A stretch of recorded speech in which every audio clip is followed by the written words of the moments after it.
Zur, our question is related to verse number 75 from Bani Israel, which is also called Surah Al-Isra.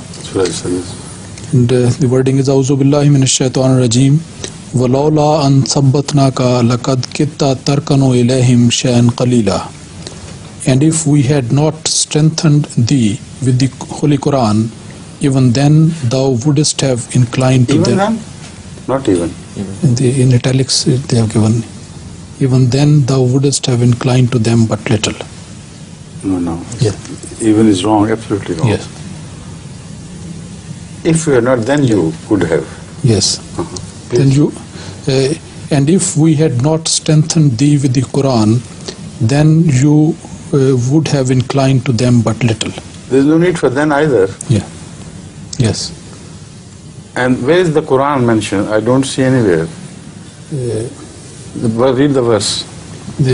وَلَوْلَا أَن ثَبَّتْنَاكَ لَقَدْ كِدتَّ تَرْكَنُ إِلَيْهِمْ شَيْئًا The قَلِيلًا. Quran is not mentioned. Yes, also in italics they have given. So there is no need. These italics have not, in my opinion, Yeah. the italics have not improved the quality of translation. They have rather confused it, acted on the negative side. The Holy Quran does not claim here that if we had not strengthened you with the Quran, then you might have drifted away. It doesn't mean anything. Even before the Quran, Muhammad Rasulullah Sallam could not drift in any other direction but that of God. But to that I'll come later after the translation of this question, and then inshallah I'll explain everything. You have not yet asked the question, you just mentioned a verse, and I'm sorry I started discussing it before the question was framed. Please. And the Holy Quran does not mention the Quran, the word Quran at all. ويضيف حضرته It يقول is the implied meaning, according to the translator, which he is added, honestly speaking, in brackets, meaning that it is implied. But still the reader could be misled because of the implied meaning. Yes, please. She said, I would like to know which period of the life of Hazrat Muhammad sallallahu alaihi wasallam does this verse cover.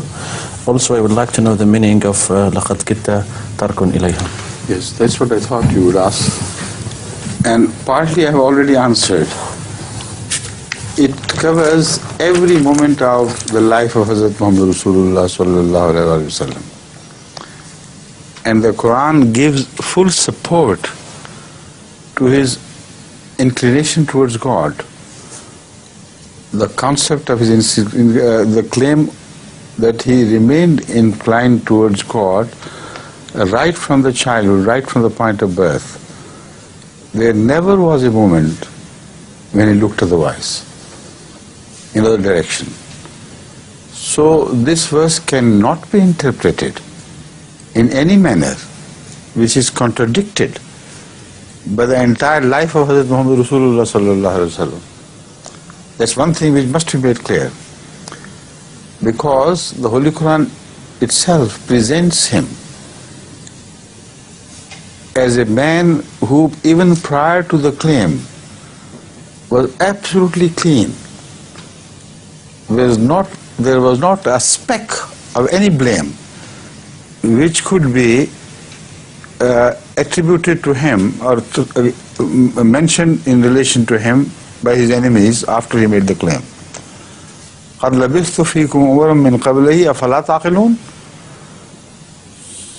So if without the Quran he was inclined to drift away, what does this verse mean at all? What does this verse mean, if at all anything?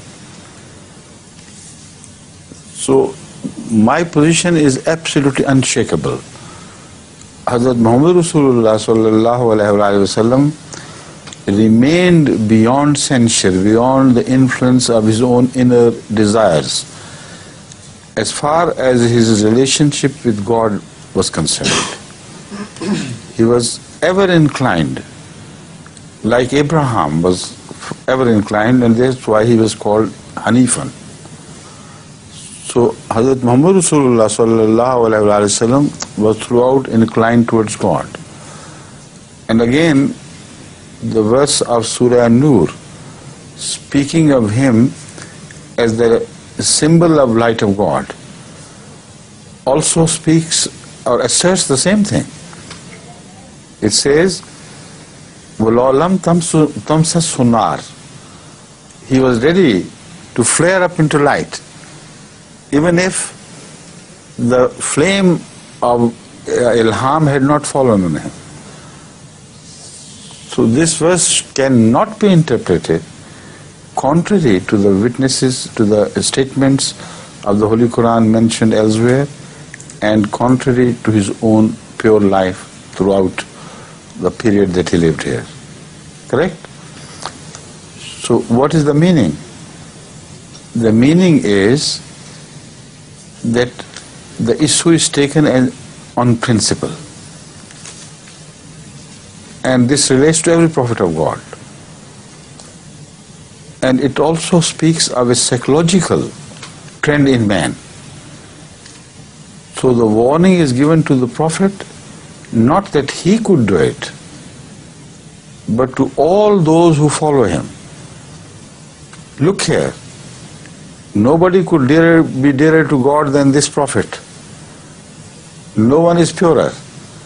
Yet hypothetically, this is the word which is important, yet hypothetically, suppose even if he had been influenced by even a small, if he had deviated by a small degree under the influence of the kuffar, then that would be the end all. This is a most wonderful principle of human psyche which is being revealed here in this verse. Wonderful, not wonderful, but important and sometimes vital principle which has to be understood. Because it is in the human nature that as long as it stands firm against temptations, absolutely firm, it's protected. The moment it begins to compromise, the moment it begins to lean on one small thing, which is a very small crime, then it is all the way carried into the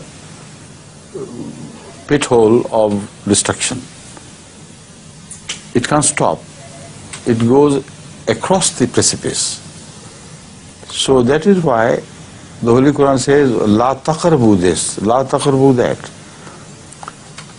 Don't go within the vicinity of that crime, because once, even if you have not committed, once you are close enough to fall under the gravitational pull of that crime, then one faltered step will lead to another and another and another, and the logical conclusion will be reached that you will be no more. This is the message of this verse. So the Holy Prophet is addressed by way of warning to the rest who are smaller, less important to God. If a man so important is not above this fundamental principle of human psyche, if he succumbs to one temptation, he is bound to go all the way down the road. So Rasulullah himself is not at all mentioned literally. He is mentioned in a state of hypothetical address to a prophet. That's all.